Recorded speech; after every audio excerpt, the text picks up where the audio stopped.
Welcome to Chillin' 101. We hope this video helps. You start by isolating power and port issues. Unplug the keyboard and test the same USB port with a mouse or phone to verify the port works. Once done, shut down the laptop fully. If removable, take the battery out for 30 seconds to clear residual power. Then boot into BIOS or UEFI. If the keyboard works there, the hardware is fine, and the problem is likely software or drivers. If it fails in BIOS, try other ports or an external hub. Now focus on drivers and system settings. Open Device Manager and expand keyboards and universal serial bus controllers to look for warnings or disabled devices. Right-click any keyboard entry and choose Uninstall, then reboot to let Windows reinstall. Also uninstall each USB root hub and reboot to refresh the controller stack.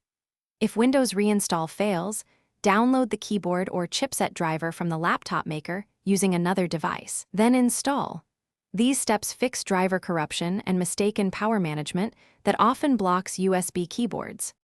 Finish by removing OS power management barriers. In Power Options, disable USB Selective Suspend, and in Device Manager, open each USB root hub's Power Management tab and uncheck Allow the computer to turn off this device. Once done, boot into safe mode to rule out startup software conflicts, and if available, test through a powered USB hub to bypass weak ports. If problems persist, try a different USB keyboard or, for built-in USB issues, reset internal connectors or contact repair. One key troubleshooting tip. Note whether the keyboard works in BIOS. Thanks for watching. Consider subscribing if we helped you.